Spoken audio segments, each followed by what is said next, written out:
আমরা কি হলো যখন একটা আমাদের পরিবর্তন এলো, হুম। আমরা একটা নতুন বাংলাদেশে আছি এখন। তো পরিবর্তনের পর আমরা অনেকেই ভুল বোঝাবুঝির শিকার হয়েছি। অনেকেই ভেবেছি যে সে ভালো না, সে খারাপ। আ অনেকেই আমরা একজন আরেকজনকে ভেবেছি যে সে বোধহয় অন্য কোনো মন বা অন্য কোনো আদর্শ লালন করে। তো সেই ভুল বোঝাবুঝির থেকে আমরা নিজেরাই নিজেদের সাথে এক ধরনের দূরত্ব তৈরি করেছি, জেনে না জেনে।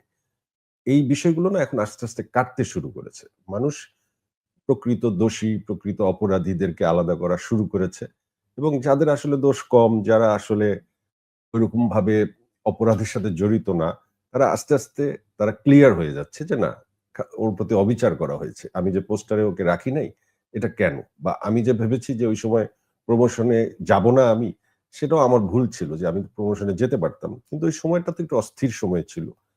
রাজনৈতিক ওকে। সময় ছিল। সেই সময়ে এই ভুল বোঝাবুঝিটা তৈরি হয়েছে। আমার মনে হয় না এখন সেটা আছে। বিশেষ করে 840 র মতো এরকম একটি রাজনৈতিক সিনেমা যেটি একবার ভাবো তুমি যে এটা যদি গত সরকারের আমলে রিলিজ হতো, তাহলে আমাদের সিচুয়েশনটা কি হতো? প্রত্যেকের। যে ধরনের ডায়ালগস, যে ধরনের চরিত্রে আমরা অভিনয় করেছি এবং গল্প, নির্মাতা থেকে শুরু করে আমরা সবাই, আমরা কি বেকায়দায় পড়তাম কিংবা আমাদের অবস্থানটা কোথায় যেত?